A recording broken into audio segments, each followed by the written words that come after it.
Sir बिस्मिल्लाहिर्रहमानिर्रहीम, we are just about to start. ये एक रमज़ान का एक खास कर स्पेशल ट्रांसमिशन है जिसका थीम है रोशनी का सफ़र। ये एक जर्नी ऑफ लाइफ है और ऑप्टिमिज्म है। सर सबसे पहले तो मैं आपको बताऊं कि ये सीईओ क्लब और मैनेजमेंट हाउस की एक स्पेशल सर्विस है towards the community development and creating the hope and inspiration for the people of this country. और उसके लिए हम टॉप के सीईओज एंटरप्रेन्योर्स स्पेशली उनको इनवाइट करते हैं, बुलाते हैं कि यार वो हमें बताएं कि इस टेस्टिंग टाइम्स में से कैसे मैनेज करना है बिजनेसेस को, अपनी लाइफ को, अपनी फैमिली को, अपने साथ इर्द गिर्द दोस्तों को। तो आज की जो मेहमान शख्सियत है नदीम हुसैन साहब है, किसी तारुफ के मोहताज नहीं है। नदीम साहब इज अ लेजेंडरी गाय। उन्होंने टैलिन और इजी पैसा ये जो प्रोडक्ट्स हैं आज सभी दुनिया को पता है। बाकी आप तो पाइनियर्स हैं इस सारे ऑनलाइन के हवाले से, और ये जो डिजिटल और ये पेपरलेस जो कॉन्सेप्ट था बैंकिंग का आप लेके आए। तो नदीम साहब welcome to this show sir, welcome sir. बहुत शुक्रिया एजाज। नदीम साहब मुझे ये बताइए कि सबसे पहला जो क्वेश्चन इस वक्त है कि जो पेंडेमिक जो ग्लोबल एक फिनोमिना है, इसके अंदर एक्सटर्नल फैक्टर्स हमारे कंट्रोल में नहीं था, ये अल्लाह पाक की तरफ से या किसी जैसे लोग कहते हैं थेरी एक इंसानों की तरफ से जो भी है, हम उस पर डिस्कस नहीं करेंगे। हम ये करेंगे कि सर हाउ टू मैनेज, पहले मैं बिजनेस की बात करूंगा कि बिजनेस को globally and locally how to being a leader, क्योंकि you are a business leader, how to what is a vision of a leader कि how to control manage the businesses in crisis, in especially testing times. Over to you, sir. देखिए मेरे नज़र में 3 सतून हैं इस वक्त businesses को manage करने के लिए। अक्सरियत जो बिजनेसेस हैं, कुछ बहुत स्पेशलाइज्ड हैं, उनके लिए आप मुख्तलिफ निकाल सकते हैं क्राइटेरिया।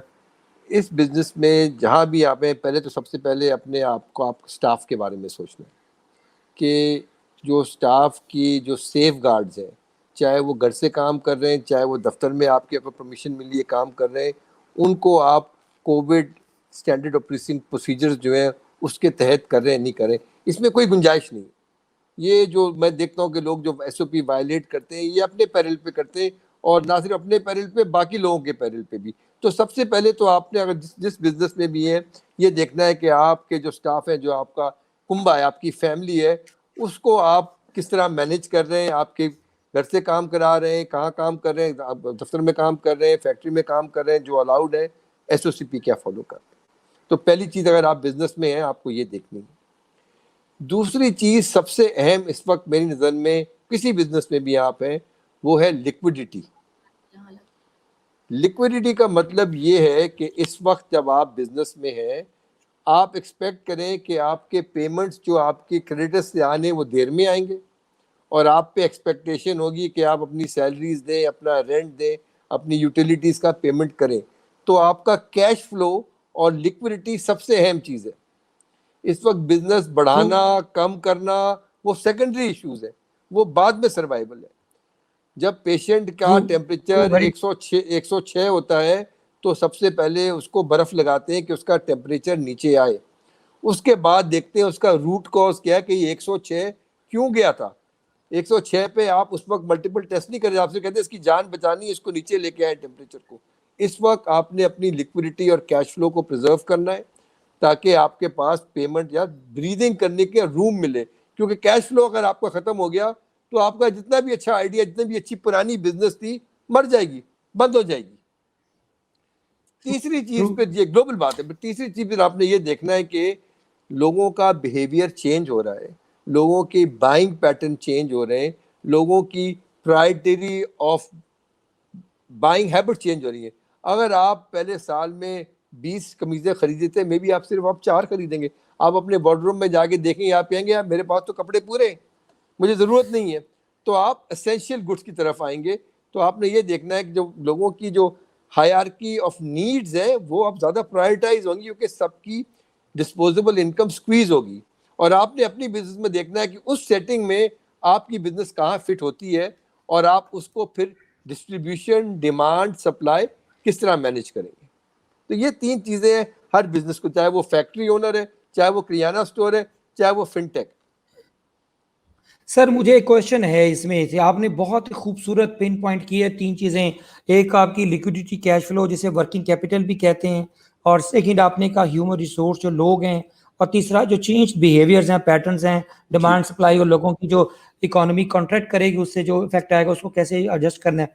सर मेरा अगेन इसी में से क्वेश्चन निकल रहा है कि लिक्विडिटी के ऊपर आ जाएं। Sir state bank of Pakistan ने एक बड़ी जबरदस्त स्कीम लॉन्च की, गवर्नमेंट ने इंसेंटिव किया कि आप अपने लोगों को 33% पे आप लोन दें। लेकिन सर एक जो एसएमईज हैं सर, ये तो बड़े लार्ज, जिनके 50 करोड़ 1 अरब ऊपर जिनकी जो सर्विस बनती हैं, जिनके बहुत बड़े लार्ज यूनिट्स हैं, उन्होंने तो बड़ा बेनिफिट ले लिया इसका। उनके जो ऑलरेडी जो लोन थे 15% 20% पे उन्होंने रिस्केड्यूल करा के 3% पे लेकर लोगों को सैलरी के बहाने उनको तो सर जी सीधा सीधा मुनाफा हो गया इसमें से, ठीक है। लेकिन वो जो एसएमई से, वो जो शॉपकीपर थे, वो जो ठेले वाला था, जो दुकान वाला, जो आपके इसी पैसा वाले जो शॉपकीपर्स थे सर जी, उनके पास तो कोलेटरल ही नहीं है। वो तो बैंक में बेचारे, तो असल तो जो एसएमईज को सेव करना, जो 1 मिलियन, आपको याद होगा हमाद अजहर ने भी और उसने असद उमर ने भी बोला था कि ये ज्यादातर ये वाले जो बिजनेस है, छोटे माइक्रो बिजनेसेस, ये बड़े डिफिकल्ट टाइम्स में से आने वाले हैं। सर इनके लिए लिक्विडिटी कहाँ से मैनेज होगी? इनको कौन फंड करेगा कि अपने वो रेंट वाला रेंट मांगता है, बिजली वालों को बिजली भी इन्होंने वो नहीं किया। जो अभी वादे ही हैं कि कराची इलेक्ट्रिक देखें किसी को माफ कर रहे हैं, इसी तरह जो रेंट वाला को रेंट माफ कर रहे हैं, कोई नहीं कर रहा। थोड़ा सा 1 महीना आगे कर देंगे। तो इसको मैनेज कैसे करें लिक्विडिटी को? और फिर जो लोग जो मजबूरन जो शिप है वो डूब रहा होता है, उसमें कुछ लोगों को ऑफलोड भी करना होता है। जो ऑफलोड कैसे किया जाए तरीके से ताकि इसमें बदनीयत ना हो और बिजनेस भी कंटिन्यू रहे। Over to you sir. आप बिल्कुल दुरुस्त कह रहे हैं। देखें, एक तो एजाज लोग जो हैं उनको क्या समझ नहीं है कि जो एसएमईज हैं उनका जीडीपी में क्या कंट्रीब्यूशन है पाकिस्तान में, in terms of employment, in terms of actual DGP, they are a very large component of the GDP of Pakistan. और जो टोटल लेंडिंग है, एक ज़माने में टोटल बैंकिंग की लेंडिंग 16%, टोटल लेंडिंग का 16% हिस्सा जो था एसएमई था, अब 7-8% पे आ गया। तो जबकि इसका कंट्रीब्यूशन जो जीडीपी का बहुत ज़्यादा है और एक्चुअल बैंकिंग लेंडिंग जो 6-7% पे आ गई। उसकी वजह ये है कि बैंकों ने एसएमई लेंडिंग की जो कैश फ्लो नेचर है उसको अभी तक समझा नहीं है, और इसकी वजह से उनका डिफ़ॉल्ट रेट हाई है। उन्होंने अपना प्रोडक्ट बनाया है और उन पर ठोसने की कोशिश की है, तो रिएक्शन बेशक कोलैटरल भी लेते हैं, सब कुछ लेते हैं, बाद में डिफ़ॉल्ट कम हो जाता है, शुरू में डिफ़ॉल्ट आता है। तो बैंक्स जो हैं आपके इस वक्त एसएमई को लेंड नहीं करेंगे। स्टेट बैंक ने स्कीम दे दी फंडिंग की, क्रेडिट प्रोटेक्शन की स्कीम नहीं दी है। अब स्टेट बैंक कह रहा है कि 40% first loss state bank guarantee करने को तैयार है कमर्शियल बैंक्स को जो एसएमई को लेंड करें। मैं अगर गवर्नर होता, मैं एक चीज़ और करता, मैं कहता डायरेक्टेड लेंडिंग। मेरे बैंकर दोस्त को ये बात पसंद नहीं आएगी। मैं कहता 20, 25, 30% आपकी लेंडिंग एसएमई को होनी है। जैसे एग्रीकल्चर में टारगेट है लेंडिंग का, आप एसएमई को लेंड करें, और 40% first loss state bank cover करेगा, क्योंकि उनके पास वर्ल्ड बैंक की क्रेडिट गारंटी फैसिलिटी मौजूद है। ये एक वाहिद तरीका है कि आप एसएमई, जिस तबके की आप बात कर रहे हैं, किराना स्टोर, 1 मिलियन किराना स्टोर या एस ऑफ द एसएमई, वो ना सिर्फ अपने जो उनका स्टाफ है उसको पेरोल दे सके, लेकिन ये वबा जब ख़त्म होती है उसके बाद वो सॉल्वेंट रहे। वरना ये लार्ज आपका एक बहुत मिलियन में से अक्सरियत एसएमई इनसॉल्वेंट और बैंकरप्ट हो जाएंगे। तो ये पहला जो वेव था स्टेट बैंक का बहुत अच्छा था, लेकिन सेकंड वेव में डायरेक्टेड लेंडिंग और क्या नाम है फर्स्ट लॉस प्रोविजन ज़रूरी है। मुझे बैंकों की तरफ से हमदर्दी नहीं है। आप इस साल के भी नंबर देखेंगे तो बैंकों का प्रॉफिट जो है माशाल्लाह बहुत अच्छा है। बहुत अच्छा इसलिए क्योंकि हमारे बैंक नहीं है, फंड मैनेजर है, चीप डिपॉजिट्स लेते हैं ब्रांचेस से। 70% उनकी आमदनी हुकूमत पाकिस्तान के ट्रेजरी बिल और पीआईबी से मिलती है। अक्सरियत कस्टमर की लेंडिंग नहीं है। टोटल इंडिविजुअल लेंडिंग पूरी इंडस्ट्री की 1.5 मिलियन लोगों पे मुश्तमिल है। तो अगर उनका थोड़ा बहुत अगर लॉस भी आता है एसएमई लेंडिंग में तो कोई बात नहीं है, क्योंकि उनको ओवरऑल फिर भी वो नेगेटिव में नहीं जाएंगे, उनका मुनाफा का शरह कम होगा, तो होने दें। तो सर इसी तरह मैं आपकी बात समझ गया हूं। आप मुझे बैंकों को जरा साइड पे कर दें। अब मुझे ये बताएं कि जो हमारे फाइनेंशियल इंस्टीट्यूशन है, जो माइक्रो फाइनेंशियल्स की बात कर रहा हूँ, जिसमें फिनका है, जिसके अंदर अखुवत जो कि नॉन इंटरेस्ट बेस्ड है। तो इन अदारों की आप क्या समझते हैं कि ये क्या स्ट्रेटजीज होनी चाहिए, और एसएमईज को क्या एडवाइस करते हैं कि इन अदारों के पास जाएं ताकि आप इंसॉल्वेंट ना हो जाएं? क्योंकि सर एक बिजनेस सर 20 साल में बनता है सर, एक दुकान एक ठेला भी एक दिन में नहीं बन जाता सर, उसके पीछे 20 साल की पूरी स्ट्रगल होती है एक बंदे की। उसमें अगर 10 बंदे 50 बंदे 100 बंदे काम कर रहे हैं, अगर बिजनेस डाई हो जाएगा वो हमारे सिस्टम को ज्यादा डैमेज करेगा, ना कि एक बंदा अनएम्प्लॉय हो जाएगा। तो उनको सर्वाइव करने के लिए अब माइक्रो फाइनेंस इंस्टीट्यूशन का क्या रोल है सर, और कैसे वो पेनिट्रेट कर सकते हैं, सेव कर सकते हैं? अब टू यू। देखिए जी, इसमें अगेन आप इसको 3 सेक्शन में डिवाइड कर दीजिए। एक आप कहिए माइक्रो फाइनेंस इंडस्ट्री जो है, जो 7.5 मिलियन कस्टमर्स पे मुश्तमिल है। आधे उनके कस्टमर MFIs हैं जो SECP रेगुलेट करता है, और आधे MFBs हैं जो स्टेट बैंक रेगुलेट करता है। MFIs जो है उनके पास डिपॉजिट लेने की इजाज़त नहीं है, तो वो खुद लिक्विडिटी के प्रॉब्लम में है, तो उनको तो आपको लाइक एन SME ट्रीट करना है और उनकी मदद करनी है जिस तरह आप SME को कर रहे हैं। उनसे आपकी कोई एक्सपेक्टेशन नहीं होनी चाहिए कि वो ऑन लेंडिंग करेंगे एक दो को छोड़ के, क्योंकि वो खुद इतनी मुश्किल में इस वक्त है, उनकी अपनी रिकवरीज नहीं आ रही और वो बिल्कुल SME की तरह है। माइक्रो फाइनेंस बैंक्स अलबत्ता स्टेट बैंक की ये 40% फर्स्ट लॉस फैसिलिटी लेके यकीनन इस मार्केट में पैसा दे सकते हैं। Most micro finance banks profitable हैं, लेकिन उनको भी प्रोटेक्शन चाहिए। ये 40% first loss should be made available. अभी स्टेट बैंक ने इनको माइक्रो फाइनेंस बैंक्स को अवेलेबल नहीं किया, कमर्शियल बैंक को किया है, इनको भी करें ताकि ये मजीद लेंडिंग करें। दूसरा मॉडल जो आपने बताया अकूवत का, अकूवत ये कहता है कि देखें, अगर आप मुझे कजरे हसन के थ्रू या हुकूमत के थ्रू, जितने इनके उनके पास तकरीबन 1 मिलियन लेंडर्स हैं, वो कहते हैं जी 2 मिलियन लोगों के लिए आप अगर मुझे 35,000 रुपये का भी कर्जा दे दें 2 साल के लिए, तो ये लोग बच जाएंगे। ओके, क्योंकि वो बंदा जो है उसको पता है जी 35,000 रुपये भी आ जाए तो वो मैनेज कर लेगा। और अगर पाकिस्तान आपको बताए हम इतना मतलब के खैरात दे रहे होते हैं, रमज़ान का महीना है, तो आप हुकूमत जैसे ऑर्गेनाइजेशन को कहें कि भाई उनका रिकवरी रेट 99, हम सब अमजद साकिब साहब ने बताया होगा 99% प्लस है।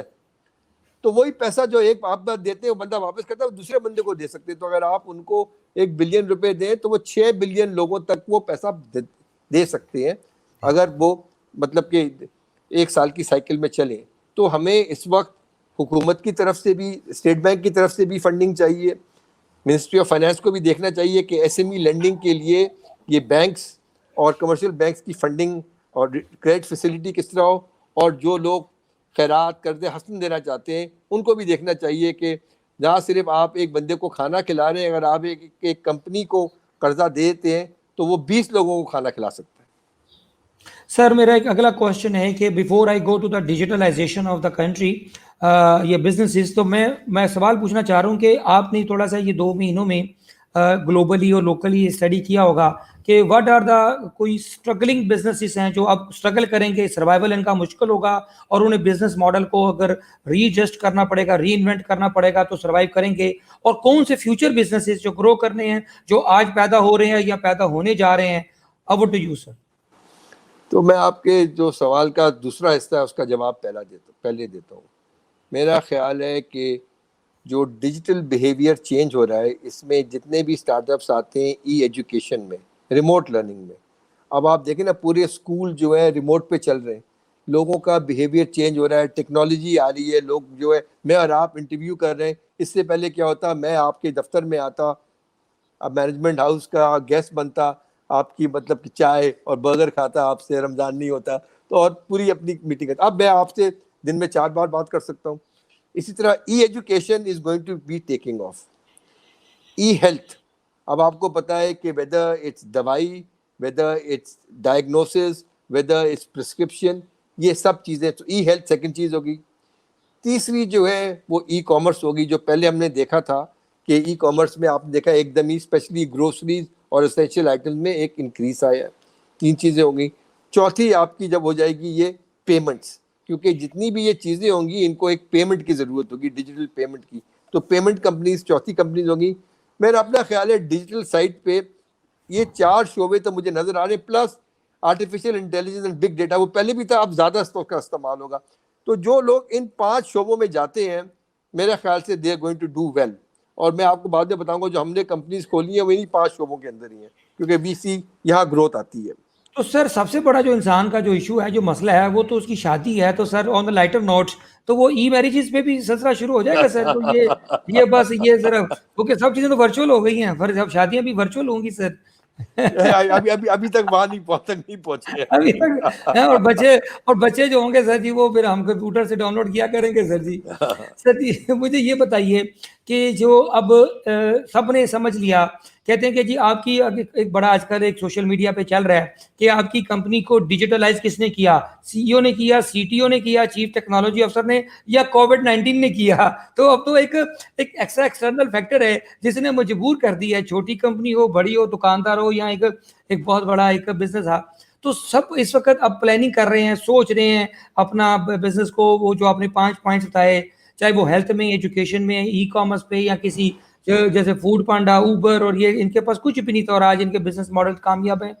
और अब आप बताएं कि what is the future of digitalisation, transformation, और ये टेक्नोलॉजी के जो सॉल्यूशंस। अब आपने जो 20 कंपनियां लॉन्च की हैं, कौन कौन से आइडियाज करने हैं। और फिर एक और क्रिटिकल फैक्टर है कि जो नई डिजिटलाइजेशन आ रही है कंपनियां, उसमें कहीं वो रश तो नहीं लग जाएगा, जैसे सारी भेड़ चाल है, सारी एक तरफ घुसना शुरू कर दें, हर बंदा कह रहा है मेरे से ग्रोसरी ले लो, मेरे से आलू ले लो, तो मैं घर में ये एप्लीकेशन से डाउनलोड करके। तो what will be the challenges of the digitalisation and the opportunities in the days to come? Over to you sir. देखिए, अगर आप डिजिटल पाकिस्तान को देखते हैं तो उसके भी कुछ सतून हैं।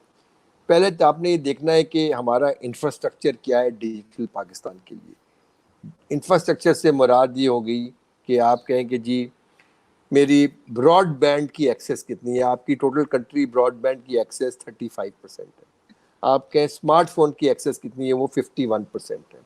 आप कहें कवरेज कितना है जीपीआरएस का मेरे कंट्री के अंदर। आप कहें कि जी स्मार्टफोन की प्राइसिंग कितनी है, इस वक्त लोग खरीद सकते हैं नहीं खरीद सकते। तो बात ये होगी कि पहले आपने देखना है इंफ्रास्ट्रक्चर। और आपका इंफ्रास्ट्रक्चर जो है, अगर आप ग्लोबल स्टडीज देखें 100 कंट्रीज में, तो आपका रैंक 89 पे आता है इंफ्रास्ट्रक्चर के लिहाज से। अभी इंफ्रास्ट्रक्चर में आपको बहुत काम करना है, क्योंकि आपका मुल्क अभी टेक ऑफ के लिए तैयार नहीं जब तक ये इंफ्रास्ट्रक्चर की इश्यूज ठीक नहीं हो। फिर कनेक्टिविटी और एक्सेसिबिलिटी की इशू है। जिस ममालिक में आप जिन ममालिकों ने बहुत तेज तरक्की की है, उन्होंने डिजिटल लोकल लैंग्वेज या रीजनल लैंग्वेज में लोगों को एजुकेट करने की कोशिश की है। हम अभी भी अंग्रेजी लेके पढ़े, मैं नहीं कह रहा अंग्रेजी नहीं लें, लेकिन क्या चीज़ आपको रोक रही है? उर्दू में, सिंधी में, पंजाबी में, पश्तो में आप अपनी कंटेंट जो है अपने कस्टमर को दें, ताकि एक आपके पास जो लेवल है, आपको पता है लेवल ऑफ एजुकेशन पाकिस्तान में हकीकत में क्या है, उन लोगों को अडॉप्ट करने के लिए टेक्नोलॉजी आप किस तरह काम करेंगे। तो मैं आपको बता सकता हूँ मेरी नज़र में ट्रेंड्स क्या आएंगे, लेकिन मैं ये कहने को तैयार कि जो लोग कह रहे हैं कि जी कोविड ख़त्म होने के बाद सडनली पाकिस्तान डिजिटल पाकिस्तान हो जाएगा और हर बंदा ट्रांजैक्शन जो है डिजिटली करना शुरू हो जाएगा, फाइनेंस भी डिजिटल हो जाएगी, यार बैंक जो है डिजिटल जायंट बन जाएगा, तो उस सब में मेरी राय थोड़ी मुख्तलिफ है और मैं हर क्यों नहीं होगा उसके बारे में भी बात कर सकता हूँ। सही कह रहे हैं। तो इसका मतलब है कि इसके क्या चैलेंजेस हैं इस डिजिटलाइजेशन के? क्या वो कोर कॉम्पिटेंसीज, क्या कौन सी कॉम्पिटेंसीज चाहिए होगी एक कंपनी को, एक बिजनेस को शिफ्ट होने के लिए? क्या, और इसमें क्या बजट इन्वॉल्व होगा? क्या कंपनियां अफोर्ड कर सकेंगी कि ओरेकल और एसएपी जैसे, सैप जैसे सॉल्यूशंस की तरफ जाएं, या लोकली कस्टमाइज्ड इंडिजिनाइज्ड सॉल्यूशंस की तरफ जाएं अपनी डिजिटलाइजेशन पूरी करने के लिए? एजाज, पहले तो वही इंफ्रास्ट्रक्चर की बात हो रही है। आपके पास लोकल क्लाउड कंप्यूटिंग कितनी है? क्योंकि जब आप डिजिटल जाएंगे डिलीवरी के लिए, तो आपको क्लाउड कंप्यूटिंग की ज़रूरत है या लोकल डेटा सेंटर की ज़रूरत है। लोकल डेटा सेंटर तो हमारे पास मौजूद ही नहीं है। यहाँ बहुत सारे ममालिक में लोकल डेटा सेंटर के आपने जाके अपना कंप्यूटर किसी के डेटा सेंटर में फिजिकली लगा दिया, as oppose to cloud. Cloud आपके पास 2 कंपनीज हैं जो क्लाउड कंप्यूटिंग कर रही हैं, और जितने भी फाइनेंशियल इंस्टीट्यूशन है, स्टेट बैंक का करंट रेगुलेशन है कि आप अपना डेटा बाहर भेज ही नहीं सकते, उसको एनोनिमाइज करके भी नहीं भेज सकते। तो ये मैं कह रहा हूँ कि इंडिविजुअल कंपनी की सक्सेस से पहले आपने देखना होगा कि आपके इंफ्रास्ट्रक्चर के जो चोक पॉइंट्स हैं वो क्या हैं। ओके, पहले तो आपको from a policy perspective, whether it's cloud computing या physical infrastructure of data centres या चेंज इन रेगुलेशन के आप AWS की कॉस्ट जो है लोकल क्लाउड कंप्यूटिंग से 1/20 है, 1/20। अब ये नहीं ओके कि लोकल क्लाउड कंप्यूटिंग जो है वो बहुत मार्जिन कर रहा है, बट उसकी जो टैक्सेस हैं, जो उसके इंफ्रास्ट्रक्चर की कॉस्ट है, वो ऐसी है कि वो अपने आप को इकोनॉमिकली बनाएबल बनाने के लिए उसको वो कॉस्ट कवर करनी है। तो वो छोटी कंपनीज किस तरह अफोर्ड करेंगी? इट इज़ नॉट सस्टेनेबल कि छोटी कंपनीज जो डिजिटाइज करना चाहती हैं, जिनको क्लाउड की अटल ज़रूरत होगी, सख्त ज़रूरत होगी, वो लोकल क्लाउड को इस्तेमाल कर सकें। क्या पॉलिसीज़ हैं हमारी? तो पॉलिसी लेवल पे हमें एक मेजर चेंज पहले लाना पड़ेगा कि जो हमारा इंफ्रास्ट्रक्चर है हम उसको ठीक किस तरह करें। अच्छा, डिजिटलाइजेशन और इकोनॉमिक ग्रोथ में डायरेक्ट कॉरिलेशन है। एम्पिरिकल एविडेंस है कि जब आप इकोनॉमी को डिजिटलाइज करते हैं आपकी जीडीपी ग्रोथ बढ़ती है, और परसेंटेज से भी बढ़ती है और एब्सोल्युटली भी बढ़ती है। ये तो एस्टैब्लिश फैक्ट है। ओके, इसके नंबर्स ट्रांसपेरेंसी भी भी मौजूद। बढ़ती है सर, ट्रांसपेरेंसी भी बढ़ती है ग्रोथ के बिल्कुल, साथ। आप ई गवर्नेंस में आएंगे तो ट्रांसपेरेंसी भी बढ़ेगी। तो ये लेग्स है इसके ना, कि आप इंफ्रास्ट्रक्चर के अंदर आ जाएं। पहले आपका इंफ्रास्ट्रक्चर क्या है, फिर आपकी अंडरस्टैंडिंग और डिजिटल कंटेंट क्या है, फिर आपकी ई गवर्नेंस में हुकूमत, सबसे बड़ा ड्राइवर डिजिटलाइजेशन अडॉप्शन का हुकूमत होती है। आपको पता है कि 16 साल पहले BISP का प्रोग्राम डिजिटाइज करके हमने पोस्ट ऑफिस से लेके डिजिटल पेमेंट की, 16 साल पहले। EOBI को वो भी 16 साल पहले। उसके बाद कौन सा बड़ा, और उसके बाद बीच में गवर्नमेंट ऑफ पंजाब ने पंजाब बैंक के थ्रू 1-2 इंटरवेंशन किए थे एग्रीकल्चर में। उसके अलावा कौन सा गवर्नमेंट प्रोग्राम हुआ है जिसने अपनी पेमेंट्स कहा है कि यार मैं सैलरी कैश या चेक की जगह वॉलेट्स में दूंगा, डिजिटाइज पेमेंट्स करूंगा? एक भी गवर्नमेंट प्रोग्राम नहीं है आपके पास। अभी एहसास प्रोग्राम है, ये the further enhancement of the BISP programme, कोई नया प्रोग्राम नहीं है। मैग्नीट्यूड यकीनन बड़ा है। तो पिछले 16 साल में हमारी गवर्नमेंट की तरफ से फेडरल या प्रोविंशियल, पंजाब की 1-2 इंटरवेंशन को छोड़ के, कोई गवर्नमेंट ने डिजिटल पेमेंट्स को एम्ब्रेस ही नहीं किया है। तो मैं ये कह रहा हूँ कि आपको अगर ये बिहेवियर चेंज, आप गए हैं चीन, मैं भी गया हूँ, कैश वहाँ इस्तेमाल ही नहीं होता। क्यों नहीं होता? क्योंकि इकोसिस्टम ऐसा बन गया है कि जब आप एजेंट के पास जाते हो, QR कोड लगी हुई है, आप QR कोड को अपना फ़ोन से देखते हैं, आपके ऐप में QR कोड रिकग्नाइज करने की एबिलिटी है, आप डिजिटल पेमेंट करते हैं। हमारे पास कितने एजेंट्स हैं इस वक्त जिनके पास QR कोड है? वो कहते हैं वेरी ना रेयर। कि वो एक शेर है इकबाल का, मैं कभी कभी ज़्यादा इस्तेमाल कर रहा हूँ आजकल, मस्जिद तो बना ली शब भर में ईमा की हरारत वालों ने, ईमान दिल अपना अपना दिल अपना पुराना पुराना पापी पापी है, रहा, बरसों में बरसों में नमाजी नमाजी बन नमाजी न बन ना सका। सका। तो वॉलेट्स वाह! आपने खोल लिए, स्टेट बैंक में रेगुलेशन चेंज करा के *786# CNIC के बाद आपको 20 सेकंड में इजी पैसा का वॉलेट खुल जाएगा, इसी तरह जैस का वॉलेट खुल जाएगा, इसी तरह बाकी वॉलेट खुल जाएंगे। लेकिन जब एक्टिव नहीं होंगे, उसमें आपने यूज केस ही नहीं दिया, तो वॉलेट्स खोलने का क्या फायदा?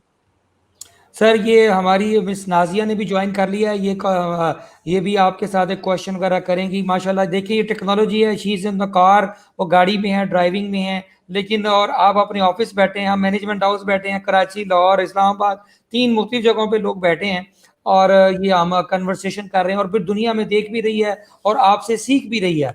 तो Nazia welcome, can you hear thank you Nazia? Ijaz साहब। नहीं, मैं कहीं पहुंच गई हूँ। नदीम साहब, by the way you are such a famous celebrity, you know, अरे and thank you by very this much. Platform I do want to tell there are lots of CEOs and specially startups जो हमें ये बताते हैं कि नदीम साहब ने हमें गाइड किया, नदीम साहब के साथ फोटो लगाते हैं, और then they keep on inspiring others कि आपने ये कहा था और वो कहा था। अच्छा नदीम साहब, you talked a lot about digitalisation and all digital literacy as well, but now you talk to national level, corporate level. Now let's come down to the personal level ना। आप अब अपने स्टार्टअप्स को क्या मशवरा देते हैं during the time of this pandemic कोविड-19? मेरे जो स्टार्टअप्स को ही मशवरा है कि पहले देखें, आप हमेशा कोविड से पहले भी आप प्रॉब्लम क्या सॉल्व करने जा रहे हैं। अगर आप एक कंपनी बना रहे हैं तो आप कह रहे हैं कि मैं ये एक मसला है इसको ठीक करूंगा, ठीक है बेटा, आप डिजिटली करें या नॉन डिजिटली करें, को पोस्ट कोविड तो ज़्यादातर आप सोच रहे हैं कि मैं डिजिटल सोल्यूशन लेके आता हूँ। तो वो जो मसला आप सॉल्व कर रहे हैं वो क्या मसला डन। है, और what is the size of that market, कि अगर मैं मसला सॉल्व कर रहा हूँ 100 लोगों के लिए, कि मिलियन लोगों के लिए, कि 10 लोगों के लिए। So those are my questions, that if you're starting a company right now, what problem are you solving? उस problem की जो आप solve कर रहे हैं उसकी market size क्या है, और इस वक्त competition क्या कर रहा है, आपका solution competition से किस तरह मुख्तलिफ है, customer आपके पास क्यों आएगा। फिर मैंने कहा उनसे सवाल यही होता है कि आपकी कस्टमर कॉस्ट ऑफ एक्विजिशन क्या है, एक कस्टमर जो आप अक्वायर करेंगे आप कितना खर्चा करेंगे उसके ऊपर, क्योंकि कस्टमर अनलेस आप मुफ्त चीज कोई बांट रहे हैं आपके पास तो नहीं आने वाला। आप मार्केटिंग करेंगे, चाहे फेसबुक करेंगे, एडवर्ड्स करेंगे, एसएमएस करेंगे, टीवी पे जाएंगे, प्रिंट पे जाएंगे, रेफरल करेंगे, खर्चा तो होगा। लोगों को अपनी अक्सरियत cost of acquisition, customer cost of से कैक कहते नहीं पता, और उसी कस्टमर की लाइफ टाइम रेवेन्यू क्या है, कि एक कस्टमर को अगर आप 100 रुपये में अक्वायर करते हैं और उससे सिर्फ 40 रुपये बनाते हैं तो आपका टॉप लाइन बढ़ता जाएगा, बॉटम लाइन जो है और ख़राब होता जाएगा। और ये अक्सरियत यही होता है। और मैं अगर चैलेंज करता हूँ, अगर मैं किसी भी इस वक्त मेरे दोस्त बैंकर से पूछ लूँ आपका कैक और एलटीवी क्या है, उनको नहीं पता, क्योंकि वो एग्रीगेट नंबर में डील करते हैं, लेकिन एक स्टार्टअप को इंडिविजुअल नंबर पर डील करना है कि एक इंडिविजुअल कस्टमर को अक्वायर करने में मेरा खर्चा कितना है और इससे मैंने कितना रेवेन्यू बना, पहली साइकिल में, दूसरी साइकिल में, क्रॉस सेल में, अप सेल में, life time revenue. Life time revenue एक एस्टिमेट होता है, क्योंकि आप अभी शुरू कर रहे हैं। कस्टमर कॉस्ट ऑफ एक्विजिशन हकीकत एक नंबर होती है, क्योंकि अगर आपने 10 लाख के एसएमएस किए, 1 लाख के एसएमएस किए चले, उसमें आपको 1% भी रिस्पॉन्स नहीं आएगा, तो जो 1% आएगा उसको आपको डिवाइड करना पड़ेगा, जो टोटल आपने अमाउंट खर्च किया वो आपकी कस्टमर कॉस्ट ऑफ एक्विजिशन हुई। और लास्टली जी इजाज़त सर ये भी बताता चले जाएं कि जो नाज़ी ने जो क्वेश्चन किया है ये एंटरप्रेन्योरशिप के और जो यंग स्टार्टअप्स के वाले से, अब उनके वाले से, क्योंकि अब बहुत 10 में से सर 8 या 9 की मोर्टेलिटी हो जाती है, यही चीज़ें उनको नहीं आती जो आप बता रहे हैं, वो उनके पास वो कैपिटल कैश फ्लो मैनेज नहीं कर पाते। पर सर आपने जैसे कहा कॉस्ट ऑफ इवन के कस्टमर सर्विस का नहीं पता होता, वो एक प्रोडक्शन माइंडसेट के लोग होते हैं, टेक्नोलॉजी के थिंकिंग के लोग होते हैं, उन्हें बिजनेस डेवलपमेंट और मार्केटिंग नहीं आता। तो आप उनको क्या ऐसे समझते हैं कि जो आने वाले दिनों में कौन से स्किल्स हैं जो यंग स्टार्टअप्स को डेवलप करने हैं, अगर वो पूरा एक जो इकोसिस्टम ऑफ द बिजनेस है उसको मैनेज कर सके और क्या कर सके, बड़े बिजनेस मैन बन सकें। Sir over to you sir. Ejaz, पहली चीज तो मैं कहूँगा एक एंटरप्रेन्योर होने के लिए आपको हौसला चाहिए होता है और एतमाद चाहिए होता है। अच्छा, मैं समझ रहा था कि अमीर बीवी चाहिए होती है सर। अमीर बीवी अगर आप पे खर्चा करने को तैयार है ओके तो अक्सर ये आपको एतमाद चाहिए होता है, खुद एतमाद चाहिए होता है और कॉन्फिडेंस चाहिए होता है, क्योंकि अनलाइक अ सैलरीड पर्सन जो आपका आखिर के अंदर चेक आ जाएगा आपका महीने के आखिर में, एज ए एंटरप्रेन्योर आपको पता नहीं है कि महीने के आखिर के अंदर पैसे आएंगे या नहीं आएंगे और आपने घर का खर्चा किस तरह चलाना है। तो ये जो यंग एंटरप्रेन्योर्स हैं ये तो फिर भी बेटर ऑफ है, क्योंकि ये वालिदैन के साथ रहते हैं, फ्री फंड का खाना खा रहे होते हैं, उनके ये अखराजात नहीं है। लेकिन जो मिडिल में आते हैं लोग जिन्होंने थोड़े बाद 4-5 साल काम किया, 1 अदद बीवी, 1 अदद गाड़ी, 2 अदद बच्चे होते हैं, उनका अखराजात फिक्स हो जाते हैं, उनको एंटरप्रेन्योर बनने में मुश्किल होती है, क्योंकि उनके किचन एक्सपेंसेस जो है वो बड़े बड़े हुए होते हैं, लेकिन मुश्किल हो जाता है। ठीक है, तो ये पहली चीज़ है कि एतमाद, खुद एतमाद और कॉन्फिडेंस बनिस्बत एरोगेंस कि मेरी कंपनी फेल नहीं हो सकती, ये पहली चीज़ सीखनी है। दूसरी चीज़ ये सीखनी है कि 70 से 80% स्टार्टअप जो है वो पहले मरहले में फेल हो जाएंगे।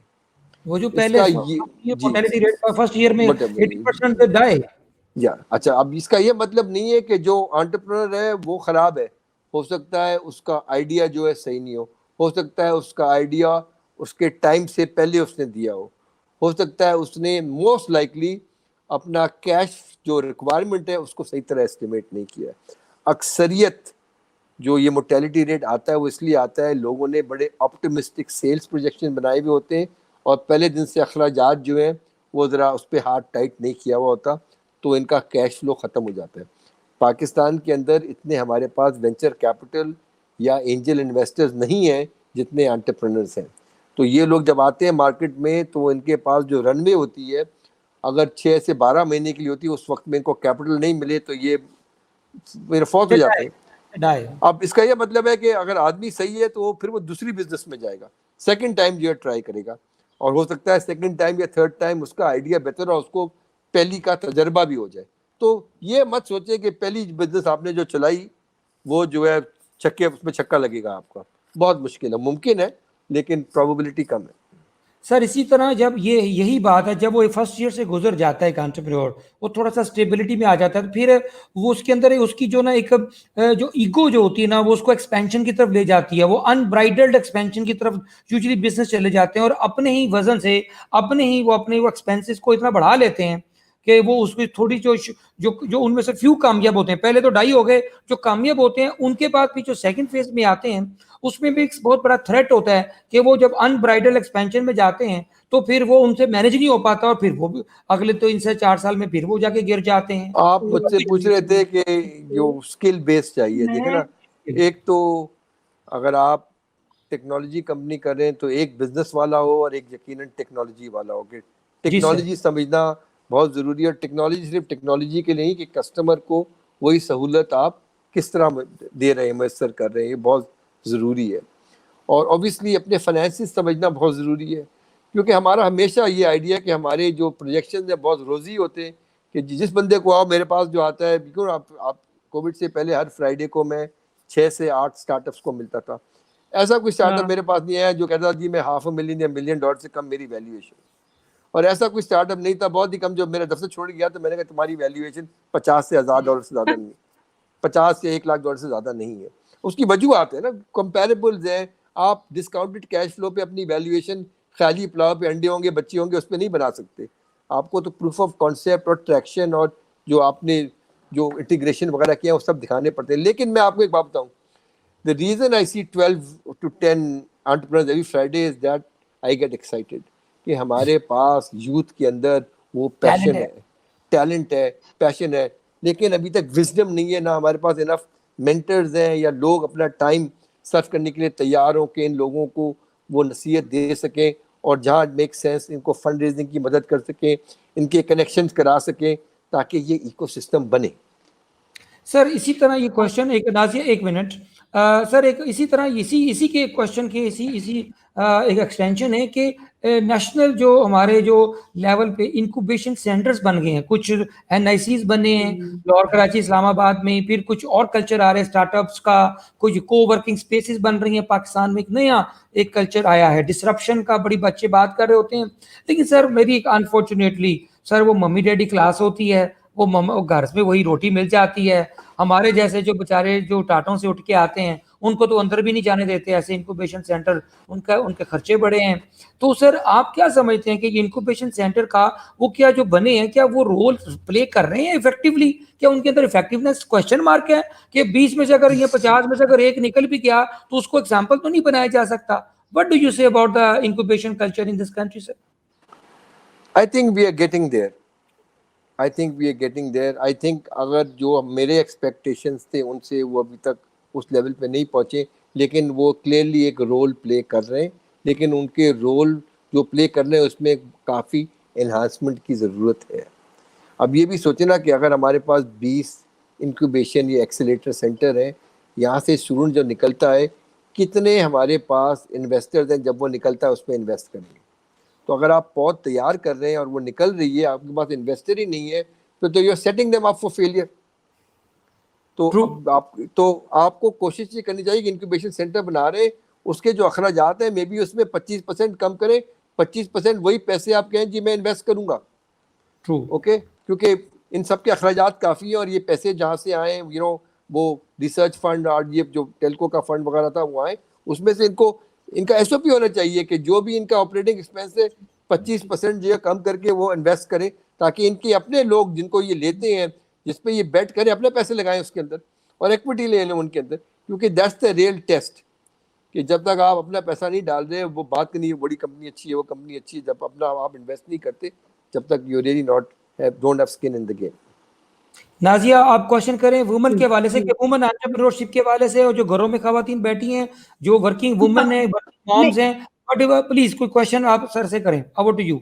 उससे पहले मैं एक सवाल जो कि मेरे ख्याल में नदीम साहब से बहुत ज्यादा रेलेवेंट बनता है करना चाहूंगी। नदीम साहब, पहले ऐसे ही हुआ कि आज से कोई 30 साल पहले के प्रोसेस फूड आया, सारी दुनिया को खिलाया गया और उसके बाद then we are again going back to organic.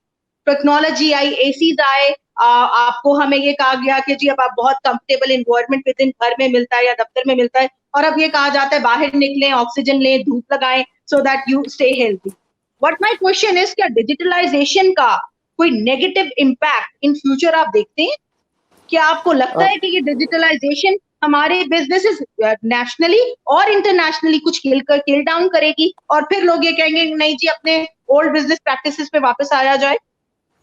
देखिए, फोर्थ इंडस्ट्रियल रेवोल्यूशन जिसको आप भी जानते हैं, मैं भी जानता हूँ, ऑब्वियसली उसमें जो स्किल बेस है उसकी रिक्वायरमेंट चेंज होगी। यकीनन कुछ स्किल बेसिस जो हैं उनकी ज़रूरत ख़त्म हो जाएगी, वो लोग अनएम्प्लॉयमेंट होंगे डिजिटलाइजेशन की वजह से, लेकिन उनकी अगर रीट्रेनिंग कराई जाए तो वो नए स्किल सेट के साथ आ सकते हैं। सब लोग ये नया स्किल सेट नहीं इस्तेमाल कर सकेंगे, बट दिस इज प्रोग्रेस और द प्राइस ऑफ प्रोग्रेस। आपका जब थर्ड इंडस्ट्रियल रेवोल्यूशन भी आया था, ऑटोमेशन हुई थी, तो बहुत सारे लोग जो थे, एक चीज़ जो 100 लोग करते थे वो 10 लोग कर देते, मशीनें करनी शुरू हो गई तो 90 लोग जो है अनएम्प्लॉयड हो गए, तो उनको फिर आपको रीडिप्लॉय रीस्किल बेस बनाते। इसी तरह टेक्नोलॉजी जो है काफ़ी लोगों को रिडंडेंट करेगी, लेकिन आपने अपना स्किल बेस अब चेंज करना है। जो बिहेवियर, जो पर्सनल चीज़ें आपने देख रहा है, एक स्मार्टफोन होने से बंदा बाकी लोगों से बात करना बंद कर देता है, अपने स्मार्टफोन अपनी दुनिया में रहता है, साथ में भी बंदा बैठा होता है उससे बात नहीं कर रहा होता। तो ये इंटरपर्सनल स्किल्स और जो हमारी रिलेशनशिप है, जो आप कहते थे ना कि एसी से बाहर निकले, बाहर जाएं, धूप खाएं, तो वही लोग एक ज़माना आएगा कहेंगे भाई लोगों से जाके मिलो। ये सब सिर्फ वर्चुअल से काम नहीं चलता, गल जाके मिलो, एजाज साहब से हाथ मिलाओ, सामने बैठो, उनके साथ चाय शाय पियो, है बनिस्बत के वर्चुअली काम चलाओ। तो ऑब्वियसली पर्सनल रिलेशनशिप्स जो है वो वर्चुअल पे सिर्फ नहीं मुश्तमिल नहीं होती, वो आपको फिजिकल रिलेशनशिप भी मतलब एक्सेस भी चाहिए होती है। There will be fundamental changes because of this structure, especially big data, AI की वजह से बहुत सारी जो नौकरियां हैं, जो मैकेनिकल काम है, वो बिग डेटा AI उसको रिप्लेस कर देगा। सर यही क्वेश्चन मैं करूंगा आपसे कि जब रिडंडेंसी बहुत होगी, जो बल्कि जो आपसे कहा जाता था 5 साल पहले कोई ऐसी जॉब्स जो अभी तो जो बच्चे स्कूल में पढ़ रहे हैं, तो ये तो उनके ये जो डिग्री काम नहीं आएगी जब ये मार्केट में आएंगे। तो इतनी जल्दी टेक्नोलॉजी चेंज होती है, तो सर जो रिडंडेंसी होगी तो इसका सोशल इम्पैक्ट क्या होगा सोसाइटी पे? जब बेरोजगारी होगी, जब घरों में डिप्रेशन होगा, कमाने वाले अब उस एज में नहीं रहा कि वो नए स्किल डेवलप करे या दोबारा अपने आप को, उनको तो आज भी लोगों के पास 99% जो मोबाइल हैं जो हाथ में, उनको सिर्फ सुनने के लिए यूज करते हैं, उसके अंदर जो एप्लीकेशन है उनको तो पता ही नहीं इसके अंदर है क्या। तो सर मुझे ये बताएं सोशल एंगल क्या है इसका? मेरा अपना ख्याल है कि देखें, Pakistan will not go through such a big digital transformation कि हम बहुत सारी इंडस्ट्रीज को रिडंडेंट कर देंगे। मैं एक शोबा ले लेता हूँ, मुझसे लोग कहते हैं जी बैंक जो है वो डिजिटल हो जाएंगे, मास अनएम्प्लॉयमेंट होगी। मैं कहता हूँ सवाल ही पैदा नहीं होता, मैं अपना नाम नदीम निसार कर दूंगा। क्यों? बैंक्स का मॉडल क्या है? Unless they find A cheaper way of getting electronic savings, branch क्यों चाहिए उनको? सेविंग के लिए, सेविंग वहाँ से लेते हैं, हुकूमत को लेंड करते हैं, ठीक है। तो वो अपना मॉडल क्यों चेंज करेंगे? डिजिटलाइज, ठीक है, आगे पीछे ऐप बना लेंगे, थोड़े बहुत कंज्यूमर लेंडिंग कर देंगे, लेकिन that's not the biggest part of the business. Change जब आता है, अगर वो ऐसे इलेक्ट्रॉनिक या कोई सेविंग प्रोडक्ट लेके आते जिसमें उनको ब्रांचेस रिड्यूस करनी पड़ती, ज़रूरत नहीं होती ब्रांचेस की, फिर वो लोगों को फारिग करते। वरना वो क्यों फारिग? अक्सरियत उनके लोग हैं ब्रांचेस में। कंज्यूमर लेंडिंग टोटली 1.5 मिलियन है, वहाँ इतने लोग एम्प्लॉय किए नहीं है उन्होंने, हेड ऑफिस पे इनकी ब्यूरोक्रेसी ज़्यादा है, तो मतलब किसको क्यों फारिग होंगे लोग? और आमदनी हुकूमत की तो टैक्स जो है बल्कि उल्टा हिसाब होगा, वो और बोरो करेंगे और पैसे बनेंगे, थोड़ा ऑब्वियसली इनका मार्जिन में स्प्रेड में कमी आएगी। तो ज़रूरी नहीं है कि ये कोविड के बाद सडनली पाकिस्तान में इतना बड़ा डिजिटल रेवोल्यूशन आए कि लोग ये लाखों के लिहाज से अनएम्प्लॉय हो जाए, लेकिन अनएम्प्लॉयड होंगे because of the contraction of the economy of Covid, not because of digitalisation. Okay तो वो यकीनन आप वो आएगा वहाँ। मतलब मैं तो कह रहा हूँ कि 10 से 15 मिलियन अनएम्प्लॉयड लोग हो सकते हैं, ओके, वो इस वजह से कि आपकी इकोनॉमी कॉन्ट्रैक्ट हो रही है, आप रिसेशन में जा रहे हैं, वो होंगे, डिजिटलाइजेशन की वजह से नहीं होंगे। हम उस लेवल पे नहीं पहुंचे।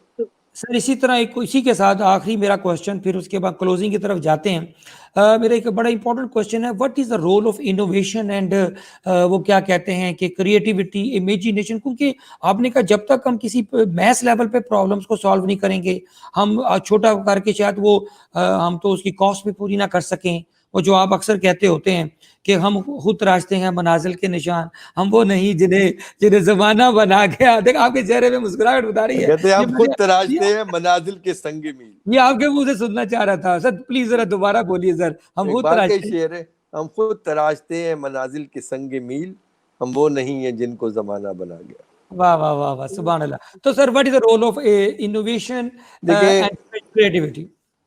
जिद्दत इनोवेशन का रोल की है, ये ग्लोबली एक्सेप्टेड है कि जहां आपको इनोवेशन जिस मुल्क में होता है वहां उसकी जीडीपी ग्रोथ होती है, स्टैंडर्ड ऑफ लिविंग बढ़ता है, पर कैपिटा इनकम बढ़ती है। अनफॉर्चुनेटली हमारे पास इनोवेशन पाकिस्तान में, अगर मैं कोशिश भी करूं, नहीं नज़र आता। अब उसकी वजह हमें देखनी है कि स्कूल लेवल से हम क्या एक वही रटा हुआ लेसन सिखाने की कोशिश करते हैं कि हम एक बच्चे को innovative out of the box thinking allow करते हैं। और अगर इनोवेशन किसी के पास है, क्या उसके पास फंडिंग अवेलेबल है, क्या ऐसे एंटरप्रेन्योर्स हैं, एंजल इन्वेस्टर्स हैं या बड़े इन्वेस्टर्स जो कहते हैं कि कुछ रिस्क लेने को तैयार है। अफसोस की बात यह है कि हमारे 3 बड़े जो पूरे मेगा सबसे बड़ी फैमिली ऑफिसेज कहते हैं, वो तीनों मॉल्स बना रही है, अभी तक फिनटेक में या स्टार्टअप में इन्वेस्ट नहीं कर रही है। तो हमारी प्रायोरिटीज मुख्तलिफ। True प्रोडी। Nazia, last question from your side. तो जैसा कि जहाँ साहब कह रहे थे खवातीन पे वुमेन एम्पावरमेंट या उस पे आप इतने स्टार्टअप्स देखते हैं, कितने % खवातीन आपको नजर आती हैं? Less than 2%। Less than 2%। Less than 2%। मैं कहता हूँ मेरे Why so? And how we can, मतलब क्या खवातीन में जज्बा नहीं है या लोग उनको आगे नहीं आने देते? मैं अपना तजर्बा बता रहा हूँ ना आपको। मैं 2% का नंबर, चले 2 से 3 हो गया। मेरे पास 20 कंपनीज हैं, 2 फीमेल सीईओज हैं, और मैं कॉन्स्टेंटली फीमेल सीईओज को ढूंढ रहा होता हूँ। मैं उन पे ज़्यादा रिस्क लेने को तैयार हूँ, बिकॉज माई व्यू इज के they need more sponsorship, they need more of a helping hand. नहीं मिल रही, खवातीन सामने नहीं आ रही। ये एक हमारी मेंटेलिटी है स्कूल की वजह से। अच्छा, मैं जो लड़कियों में तो कॉम्पिटेंस बहुत है, पढ़ी लिखी भी है, सब कुछ है। अच्छा, मैं आपको बताऊं कि मेरा जो सैंपल है ना वो टेक ड्रिवन है। तो मुझे इतनी खवातीन टेक में नहीं, लेकिन नॉन टेक एंटरप्रेन्योरशिप खवातीन बहुत कर सकती हैं और कर रही हैं, लेकिन हमने उसको हार्नेस नहीं किया। अब शुरू हो रहे हैं ऐप। करंदाज एक प्रोग्राम बना रहा है खवातीन के लिए। मैंने उनके साथ 2-3 बार ब्रेनस्टॉर्मिंग की है। मुझे उनका एडवाइस ये है कि आप एक साल में लाख फीमेल एंटरप्रेन्योर्स ढूंढें, और जरूरी नहीं है टेक के लिए। क्यों टेक के लिए? खवातीन अगर घर पे हैं, खाना बना रही हैं, ओके, अपने कुछ बेच रही हैं, जो वो घर में काम कर रही हैं, और वो काम जो है थोड़ा एक्सपेंड अगर किया जाए, उनको इंफ्रास्ट्रक्चर, उनको पेमेंट ऐप दिया जाए, उनको डिलीवरी ऐप दिया जाए, थोड़ा सा वर्किंग कैपिटल दिया जाए। अगर 4 लोगों के लिए खाना बना रही है, 8 लोगों के लिए बना रहे, अगर कढ़ाई कर रही है 2 लोगों के लिए, 6 लोगों के लिए कर ले। ये हमारा एक हिडन, जिसे कहता हूँ ना, पावर है, जिसको हमने अभी तक हार्नेस नहीं किया है। मैं नहीं कह रहा कि खवातीन को कोडिंग नहीं सिखाए, यंग गर्ल्स को कोडिंग नहीं सिखाया और उसका बड़ा खातिर खा रिजल्ट आया है। लेकिन टेक्नोलॉजी जो है, जब तक स्कूल सिस्टम आप चेंज नहीं करेंगे तो इतनी बल्क आपकी खवातीन टेक्नोलॉजी में इमीडिएटली नहीं आएंगी। लेकिन देहात में भी और शहर में भी जो खवातीन, जिन्हें हम हाउस वाइफ कहते हैं, तो वो एक मैं इंसिडेंट सुना देता हूँ। मैं अपनी बीवी के साथ था, तो एक साहब आए, तो उन्होंने कहा, I met lot of house wifes. She said, really, which houses were they married to? Okay, तो ये पूरा एक जो खवातीन घर पे काम करती हैं, अगर आप उसकी एक फाइनेंशियल इम्प्लीकेशन देखें तो बहुत बड़ी रकम आ जाती है। Between looking after the children, between educating the children, preparing the house. अगर वो बाहर काम नहीं कर रही है, और अगर बाहर काम कर रही है, ये उसके साथ एडिशन कर रही है, तो खवातीन do twice as much that men do. हमने एक फोकस ये जेंडर पे करना है, और हमने इनको जो इनका एग्जिस्टिंग स्किल बेस है, पहले उसको हार्नेस करें और फिर उसको एनहांस करें। Thank you Nazia sir. मेरे दो शॉर्ट क्वेश्चंस। सर, आपकी किताबें पीछे नजर आ रही है मुझे बड़ी जबरदस्त। क्वारंटाइन में आपने झाड़ू भी दिया, घर की सफाई भी की, क्या क्या आपने और क्या लेसन्स लर्न किए आउट ऑफ दिस कोविड? तो दो तीन चीजें, एक्टिविटीज बताएं, किताबें कौन सी पढ़ी आपने, मूवीज कोई अच्छी सी रिकमेंड करें ताकि हम भी कोई इंस्पिरेशन ले लें इस किताब और मूवी से। Over to you sir. Sir Covid में मैं 4 शोबों पे फोकस कर रहा हूँ। सबसे पहले अच्छा। स्पिरिचुअल, जो मैं, अब लोगों की मर्जी है चाहे वो मेडिटेशन पढ़ें या नमाज पढ़ें, स्पिरिचुअल कांटेक्ट अपना रीएस्टैब्लिश करें क्योंकि आपके पास टाइम है। दूसरा इमोशनल कांटेक्ट, आप अब अपनी फैमिली के साथ मजीद वक्त कराने, पहले तो मुश्किल लगेगा क्या बातें करेंगे, लेकिन आराम से जब 2-3 महीने रहेंगे तो आप रीएस्टैब्लिश कर लेंगे वो कांटेक्ट। जो लाइनें आपने शादी से पहले दी थी अपनी बीवी को, वो वापस आप भी लाइन पे आ जाएंगे। Your emotional relationship will improve better. मैं तीसरी अपनी फिजिकली जो है, मैं दिन में एटलीस्ट 8 to 10 माइल्स वॉक कर लेता हूँ। ज़्यादातर मेरी मीटिंग जो होती है मैं ट्रेडमिल पे कर रहा होता हूँ, जब मैं चल पा रहा होता हूँ और जूम पे बात कर रहा होता हूँ। मेरा वाह दिन वाह वाह पाँच वाह। 5 बजे शुरू होता है। चौथी चीज़ जो है ऑब्वियसली इंटेलेक्चुअली, मैं 9 से 9:30 बजे सिंधी ज़बान सीखता हूँ, 9:30 से 10 चीनी ज़बान सीखता हूँ 3 महीने से। तो ये आपको वक्त मिला है अपने आप को इम्प्रूव करने में। दिन के अंदर मैं 8 से 10 मीटिंग करता हूँ 20 मिनट की जूम पे, 10 बजे से 1 बजे तक और फिर 3 से 6 बजे तक। तो मुझे तो वापस दफ्तर जाने का कोई शौक नहीं है। This is my new way how I we engage and manage my business. वाह वाह वाह वाह। और सर, मूवी किताब कौन सी पढ़ी आपने, कोई किताब मैं रिकमेंड पढ़ कर? रहा हूँ जब ego is the biggest enemy. ये किताब का नाम है क्या है? मैं किताब का नाम ही है, मैं आपको भेज दूंगा, इसका भी व्हाट्सएप कर दूंगा। ये किताब ऐसी किताब है, ऑनेस्टली मैंने काफ़ी किताबें पढ़ी हैं, this is been the revelation for me, कि हम अपने दिमाग में अपना जो खाका बनाते हैं, अपने आप को जो चैंपियन समझते हैं, अपने आप को जो पेडिस्टल जिसे कहते हैं कल्ट ऑफ सेल्फ पे ले जाते हैं थोड़ी कामयाबी के बाद। तो ये आपको बताता है कि कामयाब लोग एंड अपने आप को। मूवीज? मूवी तो नदीम साहब कोई अच्छी? मैं रीरन्स देख रहा हूँ इस वक्त। इस वक्त मुझे 2-3 रीरन्स है पुराने। एक तो पुरानी मूवीज का शौक है, तो मैं वो मूवी देख रहा हूँ जो राजिया आपने एज अ मिलेनियम जो है देखी नहीं होंगी। So this consist of doctor sir, मुझे जिवागो। मुझे मुझे बता दे सर, मैं पुरानी जी मूवीज का जी मैंने गुलजार की मूवी देखी है, इजाजत देखी है, जी जी। मौसम देखी है। आप देखिए साहिब बीबी गुलाम देखें दोबारा आप। ओके, कौन सी? साहिब साहिब बीबी गुलाम? साहिब बीबी गुलाम देखें ये आप। ये इंडिया इंडिया की है? इंडिया की है। आप साहिब पाकिस्तान की बीबी। भी देख बिल्कुल, पाकिस्तान के आप, मुझे जो पसंद थी वहीद मराज और मोहम्मद अली की पिक्चर्स, वो हीरा और पत्थर, आग का दरिया देखें आप दोनों, वो आपको नजर आए, हाँ। पसंद आएंगी। अच्छा, तालिश की तो मूवी है क्या नंगा नई कोई पर्वत। फिल्म नहीं देखी आपने? नहीं नहीं नहीं कोई नहीं, भी भी नहीं देखता नहीं हूँ वो, देखी? बिल्कुल देखता हूँ नेटफ्लिक्स में, मैं शाम को देखता रहता हूँ। अभी मैं सीरियल ज्यादा देखता हूँ, मूवीज भी देखता रहता हूँ, लेकिन इतने मेरी जहन पे इम्प्रेशन नहीं किया उन्होंने कि मैं उनका नाम याद रखूं। यानी कि कभी कोई सीरीज नहीं देखते आप जो देख रहा लेटेस्ट हूँ, आजकल जैसे? जी जी जी, बहुत सीरीज मैंने देखी है। आजकल मैं पुरानी सीरीज दोबारा देख रहा हूँ। आई गेट इंगेज, तो मुझे मुश्किल होता है कि मैं उनका नाम रखूं या उनको रेकमेंड करूं। ओके। सर एक इसी में बता दीजिए, क्योंकि जो बड़े जैसे आप जैसे एज में जब बंदा चला जाता है, जिसने जिंदगी में इतनी अचीवमेंट्स की होती हैं, तो फिर वो एक राइटर बन जाता है, वो लिखता भी है। क्या आप अपनी बायोग्राफी, ऑटोबायोग्राफी या अपनी कोई अपनी अंदर से जो इंस्पिरेशन, इकबाल से आप इंस्पायर्ड हैं, एंटरप्रेन्योरशिप, तो आप अपनी किताब भी कोई लिख रहे हैं सर? कोई है फ्यूचर में प्लान किताब को लॉन्च करना? किताब मैंने लिख ली है, लेकिन अच्छा अभी मैं अपने आप को हम्बल कर रहा हूँ इनफ कि मैं सोचूं कि मैं किताब शाये करने के काबिल हूँ। मैं नहीं समझता मैं हूँ, किताब मेरी कंप्लीट हो गई। सर, उसका टाइटल क्या है, अभी बताना पसंद करेंगे? क्या टाइटल थीम वही, क्या है? वो आपके तो जहन में फौरन क्या टाइटल आता है? नहीं, वो तो टाइटल वही उसका द तामीर स्टोरी है। मतलब कि वो अच्छा, जो तामीर। मैंने तामीर की कहानी है, उसमें थोड़ी मेरी अपनी लाइफ की कहानी भी है, लेकिन अक्सर जो होता है, जो हमने एक स्क्रैच से, एक खाका था दिमाग में, एक पेपर पे शुरू किया था, जिसकी वैल्यू जाके अली बाबा ने $410 मिलियन की। पाकिस्तान में ऐसे एग्जाम्पल्स कम है। जो टीम मेरे साथ थी, जो हमें मुश्किलात पेश आई, किस तरह जो हमारी M&A डील्स हुई, क्या काम किया, वो उसकी कहानी है। और मेरी अपनी कुछ कहानी है, बचपन मैंने किस तरह शुरू किया, कहाँ पढ़ाई की, और तो मिक्स करके वो है।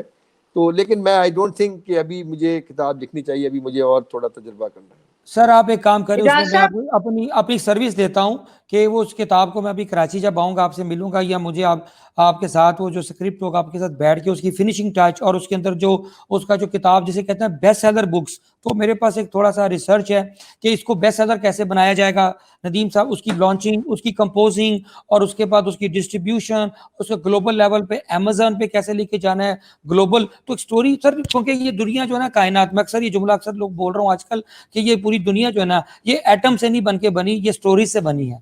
तो ये हम जो स्टोरी जो है ना ये सुनना चाहेंगे। और उसके बाद सेकंड में एक अपनी टीम तैयार कर रहा हूँ जो कि इस पूरी कहानियों को डॉक्यूमेंट्रीज में कन्वर्ट करेंगी, क्योंकि विजुअल्स इसका एक अपना इफेक्ट होगा और रीडिंग का एक अपना। तो ये मेरी आपके साथ एक इंशाल्लाह एक कमिटमेंट है सर कि हम इस स्टोरी को पूरी एक ग्लोबल स्टोरी बनाएंगे सर। हमें स्टीव जॉब की स्टोरी मिलती है सुनने को, हमें बिल गेट्स की मिलती है, हमें कर्नल स्टैंडर्ड की मिलती है, केएफसी की, लेकिन पाकिस्तानी स्टीव जॉब्स और पाकिस्तानी आप जैसे स्टोरीज को सर हमने आगे लेके एलन चलना है। मस्क।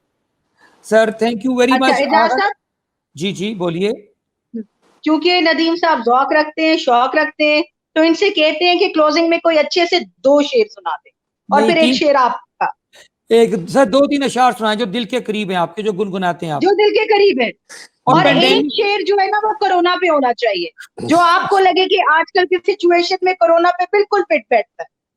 वो तो मुझे इजाज पता है, साहब, आप लेकिन वो मेरा सैंपल दे सकते हैं उस शेर का, वो जो आप सुनाते हैं हाथों में उठा रखा है वाला ना, कि ये how he can relate corona to in a शेर ना।